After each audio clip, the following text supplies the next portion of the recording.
Janshakti news, जनतेसाठी जनतेसोबत। दर्शकों नमस्कार, आदाब, सत श्री अकाल, जय भीम।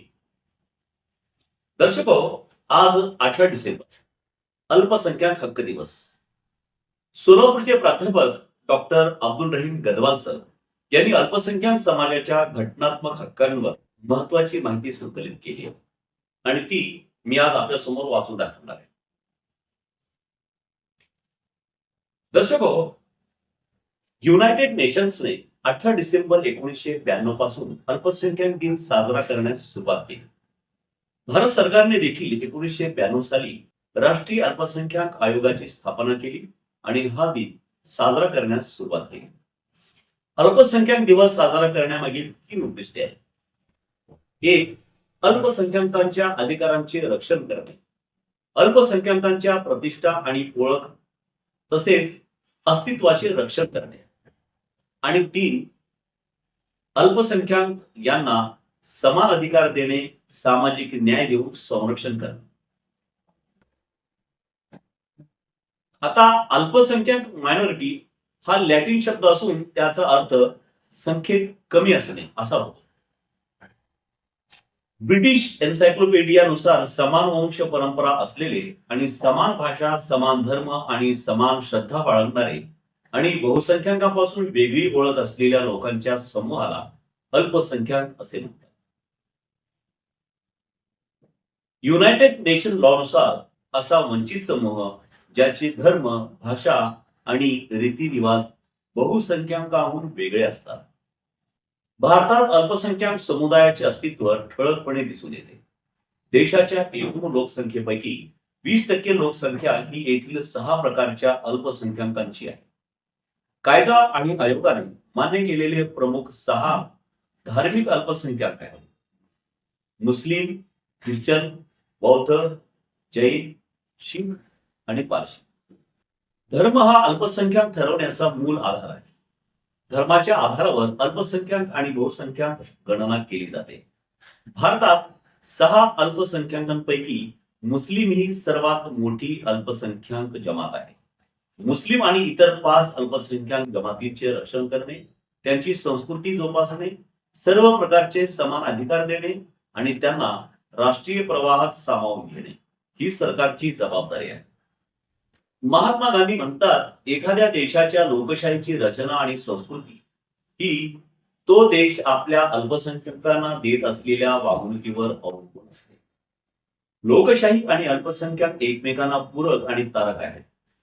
ज्या देशात अल्पसंख्याकांचे हक्क नाकारले जातात तेथे लोकशाहीची हत्या झाली समजावे, असे फ्रँकलिन रुझवेल्ट यांनी म्हटले आहे।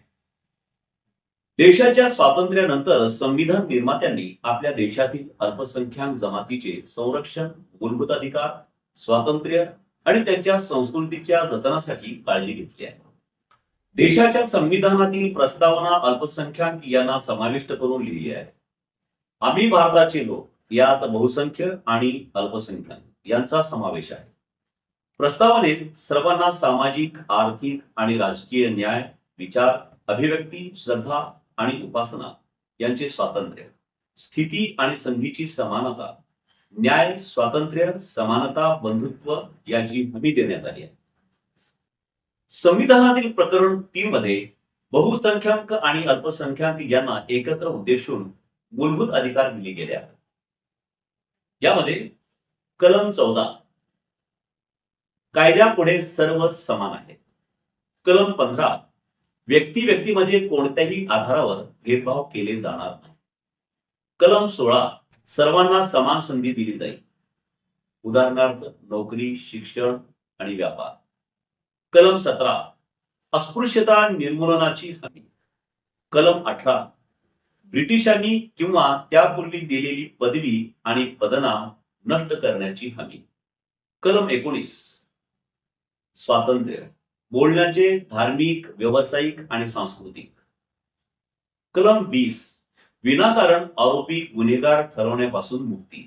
कलम 21, कोणत्याही व्यक्तीला त्याच्या वैयक्तिक स्वातंत्र्यापासून वंचित ठेवले जाणार नाही। कलम 22, कोणत्याही व्यक्तीला पूर्व सूचना दिल्याशिवाय अटक केली जाणार नाही याची नोंद. कलम 23 वेठबिगार पद्धतीवर बंदी. कलम 24 बालमजुरीचे निर्मूलन. कलम 25 धार्मिक स्वातंत्र्य. कलम 26 धार्मिक कार्याचे स्वातंत्र्य, उदाहरणार्थ प्रार्थना, सण, उत्सव आदी. कलम 27 धार्मिक कार्यासाठी कर देणगी देण्याचे स्वातंत्र्य. कलम 28 धार्मिक स्थळे, मेळावे आणि कार्यक्रमात सहभागी होण्याचे स्वातंत्र्य. कलम 29 आणि 30 हे खास अल्पसंख्याक समाजासाठी आहे. कलम 29 आपली स्वतःची वेगळी भाषा, संस्कृती आणि ओळख जपण्याचे स्वातंत्र्य. कलम 30 अल्पसंख्याकांना शिक्षण संस्था प्रस्थापित करणे आणि चालवण्याचे स्वातंत्र्य. आवश्यकतेनुसार शिक्षण, अभियांत्रिकी, वैद्यकीय, विधी, व्यवस्थापन महाविद्यालय सुरू करणे, 50% अल्पसंख्याक विद्यार्थ्यांना प्रवेश देणे आणि अल्पसंख्याक शिक्षक भरती करणे. 31 संपत्ती खरेदी करणे, विकणे, भारतात कोठे. कलम 32 संविधानिक उपाय. जर सरकारे अल्पसंख्याक जमातींना मूलभूत हक्कांपासून वंचित ठेवत असल्यास संविधानातील कलम 32 अन्वये सरकारांना निर्देश देण्यात आले आहेत. संविधानातील प्रकरण 4 मध्ये केंद्र आणि राज्य सरकारांना अल्पसंख्याक जमातीचे मूलभूत अधिकारांच्या अंमलबजावणीविषयी निर्देश देण्यात आले आहेत. अल्पसंख्याक जमातींनी अधिकाराबरोबरच कर्तव्याचे पालन करणे सुद्धा तितकेच महत्वाचे आहे. कर्तव्याचे पालन करणे आणि शास्त्रीय दृष्टिकोन बाळगण्याचे निर्देश देण्यात आले आहेत. इतर तरतुदी. कलम 32 अन्वये उच्च न्यायालय आपल्या अधिकाराचा वापर करून सरकारांना अल्पसंख्याकांच्या अधिकारांची अंमलबजावणीस निर्देश देते. 2 अंतर्गत एखाद्या व्यक्तीचे विनाकारण पोलिसांनी केलेल्या अटकावापासून मुक्ती देऊ शकते. 3 उच्च न्यायालय सरकारी अधिकाऱ्यांना अल्पसंख्याक संदर्भात कायदा आणि योजनांची अंमलबजावणीसाठी निर्देश देते. 3 उच्च न्यायालय सरकारी अधिकाऱ्यांना अल्पसंख्याक संदर्भात कायदा आणि योजनांची अंमलबजावणीसाठी निर्देश देते, तसेच त्यांच्या गैरकृत्यावर कारवाई करू शकते. 4 एखाद्या अल्पसंख्याक व्यक्तीच्या मूलभूत अधिकारावर गदा आणली गेल्यास ती न्यायालयात दाद मागू शकते. 5 जनहित याचिका. अल्पसंख्याकांच्या कोणत्याही अधिकारांचा आणि स्वातंत्र्याचा उल्लंघन होत असल्यास सर्वांच्या वतीने जनहित याचिका दाखल करता येईल. अल्पसंख्याक समाजाच्या समस्या जाणून घेऊन त्यांचे सर्वांगीण विकास करणे आणि मुख्य प्रवाहात सामील करून घेण्यासाठी केंद्र सरकारनं नेशन कमिशन फॉर मायनॉरिटी हा आयोग ऑक्टोबर 1992 साली गठीत केला आणि या आयोगाला कायद्याचे पाठबळ म्हणून national commission for minority act 1992 पारित केला. महाराष्ट्र सरकारनं सुद्धा Maharashtra state minorities commission act 2004 पारित केला. वरील दोन्ही आयोगाचे कर्तव्य आणि अधिकार पुढील प्रमाणे आहेत.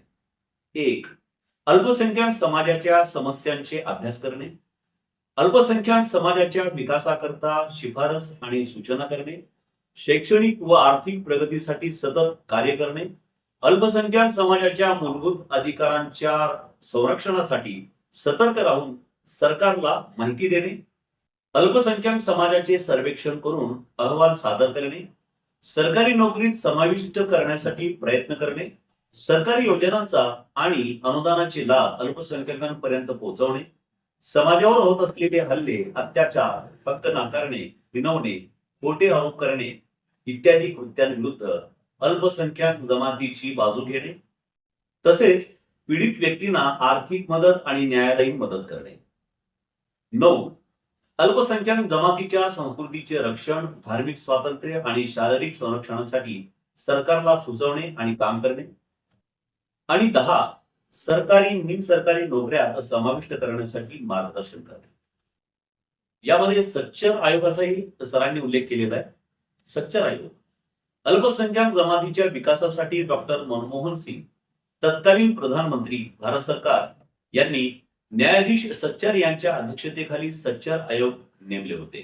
सच्चर आयोगाचा अहवाल आणि शिफारशी मुस्लिम समाजाच्या शैक्षणिक आणि आर्थिक विकासासाठी आहे. राजकीय इच्छाशक्ती नसल्याने शिफारशी अंमलात आणले जात नाहीत. प्रधानमंत्री 15 कलमी कार्यक्रम. अल्पसंख्याक समाजाच्या विकासासाठी वरील कार्यक्रम अंतर्गत खालील योजना आहेत. अंगणवाडी मार्फत बालकांचे विकास, उर्दू भाषेचे संरक्षण आणि प्रसारण, मदरशांचे आधुनिकीकरण, शाळांमधील सुविधा, शाळा आस्थापनेचा विकास, स्वयंरोजगार प्रशिक्षण कार्यक्रम आणि संस्था स्थापन, सरकारी नोकऱ्यात भरती, गलिच्छ वस्ती सुधारणा, स्वयंरोजगारासाठी मदत, दंगली प्रतिबंध, दंगल पीडितांचे पुनर्वसन, दंगेखोरांवर कारवाई, ग्रामीण भागात घरे बांधून देणे, शिक्षणासाठी शिष्यवृत्ती देणे आणि उच्च शिक्षणासाठी परदेशात जाण्यासाठी सुविधा. तर ही होती प्राध्यापक डॉक्टर अब्दुल रहीम गदवाल सर यांनी संकलित केलेली माहिती. खूप खूप धन्यवाद.